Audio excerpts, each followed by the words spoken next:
অনেকজন দেখা যাচ্ছে ঘাস গুলি করে বা মানে ধরে নিয়ে মারধর করে এমনিতে মেরে ফেলে মানে মেরেই মেরে ফেলে উনি তো পরে করে আগে মেরে মেরে মেরে আগে আত্মহত্যা করে তারপর তার পরে তারপর গুলি করে যেমন চাষ আছে তৎকালীন ভাবে ব্যবস্থা আছে এখানে জমি আছে ওখানে 3 বিঘা মতো নম্বর। এখন বিজেপি কি করে এটা তো বিজেপি বলতে হবে। এলাকাবাসী প্রতিবাদ করেন না? প্রতিবাদ করে কোনো কাজ হয় না, কারণ আমাদের তো গুলি করা বা ধরে নিয়ে আসা এরকম তো আমাদের কোনো কিছু না।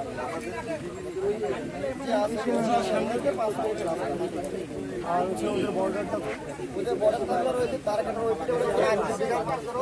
পরেই আছে রাস্তা তার কাটা দিয়ে জিও লাইন থেকে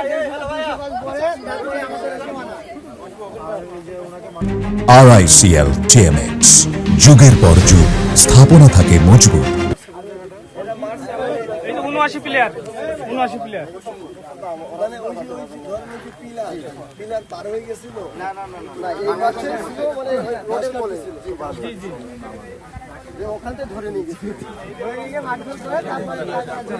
নামতে পারবেন কিন্তু একজন একজন করে নামতে পারবেন। চলেন আস্তে আস্তে নামেন দেখি ভাই ভাই বলছি এটা ভাই লাগবে না ভাই পিছলা না পিছলা না বালু তো বালু ভাই স্যান্ডেল হাত ধরে ধরে সেট দিয়ে ওই যে ওখানে বাস আছে বাস ধরেন না না লাগবে না। আরে ভাই এতে পিছলাবে না আপনারা সাইড দেন একটু, আপনারা আগে নামেন, আপনারা আগে নামেন। আমরা নামবো? হ্যাঁ আপনারা নামেন যান। এই মাটিটা স্লিপ করবে না, কেউ স্লিপ করবে না।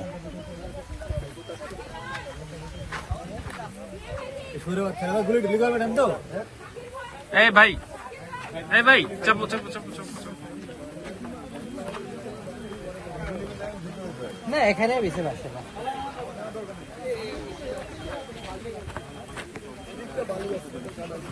হ্যান্ডেল খুলে চলে এটা মাথা ভাঙ্গা।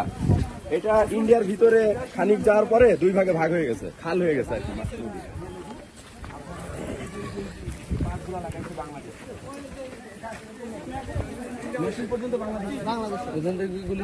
ওখান থেকে ধরে নিয়ে যায়, ধরে নিয়ে যে ওই কলা গাছের ভিতরে নিয়ে যায় তাদেরকে হত্যা করে।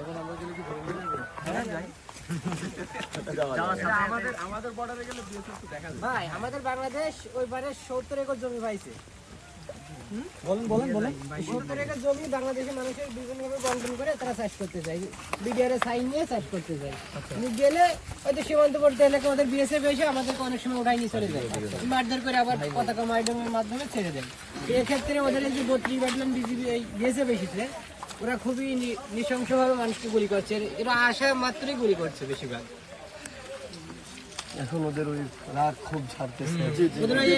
ফেসিবাদের কারণে ওরা কিন্তু বেশি আমাদের উপর রাগ করছে। আপনারা ওই কথাটা কি যেন বলছিলেন যে আওয়ামী লীগ 5 তারিখের পরে থেকে ওদের বিএসএফ আমাদের সঙ্গে এমন ভাবে ব্যবহার করছে, এর আগে তো আমাদের মনে করেন বাড়ি চলে যেতে বলতো, কিন্তু এখন আর বাড়ি যেতে পারে না, দেখলেই ফায়ার করে, পুরো ফায়ার করে বিভিন্ন রকম।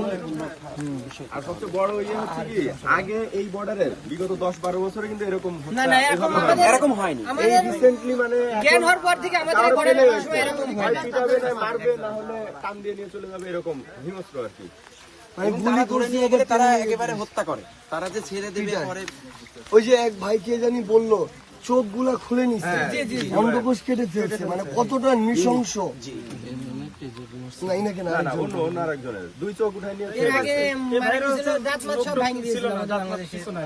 দাঁত একটাও নাই, মানে ওরা ওই গুলা ওদের ক্ষোভ মিটায়।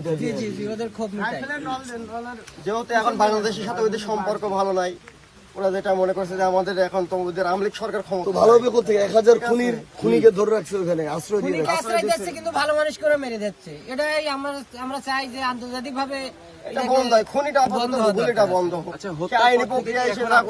হত্যাটা হয়েছে। তারপর থেকে কি আপনারা চাষাবাদের জন্য যেতে পারছেন?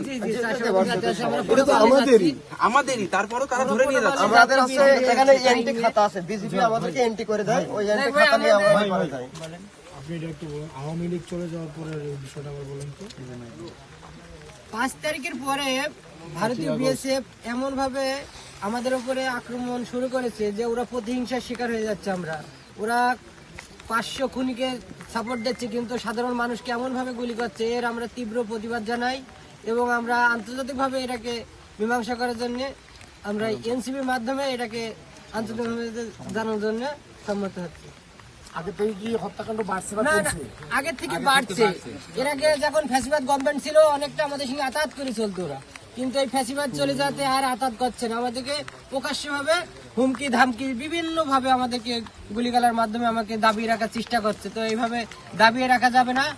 আগামী প্রজন্ম আরো তরুণ প্রজন্মকে আরো হইলো উজ্জীবিত হইতে হবে, এর প্রতিবাদ করতে হবে কড়া ভাবে। ইব্রাহিমকে বাংলাদেশের সীমান্ত কতটুকু ভিতরে মারছে? ওই সাইডে আরো ওই সীমান্তের side ভিতরে এ। মারছে নাকি ওদের ভিতরে? ইব্রাহিম বাংলাদেশ সীমান্তের ভেতরে ছিল কিন্তু বিএসএফ এসে তাকে টেনে এসে ধরে নিয়ে গিয়ে গুলি করার পরে তাকে নির্যাতন ভাবে মারে, বিভিন্ন ভাবে আঘাত দিয়ে পায়ে গুলি করে চোখের। আমরা সবাই ইব্রাহিম ভাইয়ের হত্যার বিচার চাই আমরা সবাই ইব্রাহিম ভাইয়ের হত্যার বিচার চাই এবং সীমান্তে যাতে আর একটা মানুষকে আর সীমান্ত যাতে আর একটা মানুষকে গুলি করে না মারা হয়, এর একটা গুলিও যাতে না একটা চলে। গুলিও যেন বাংলাদেশের নিরীহ মানুষের বুকে না লাগে, কোনো মায়ের বুক যেন খালি না হয়। এখন কিন্তু এমন হচ্ছে যে কেউ যদি আওয়ামী লীগ করে বা ছাত্রলীগ করে তাদেরকে কিন্তু যেতে দিচ্ছে না। জি, জি, তারা জি। কিন্তু এখান দিয়ে অবৈধভাবে ইন্ডিয়া অনেক আওয়ামী ফ্যাসিবাদ লিডাররা কিন্তু এই ধাক্কাটা পারে চলে যাচ্ছে। এই রুটে কিন্তু বিএসএফ আমরা রাত 3:30 পর্যন্ত এই রাস্তায় ছিলাম। গ্রামের নাম কি? এটা ঝাঁঝাটা নদী নদী মাথা ভাঙা।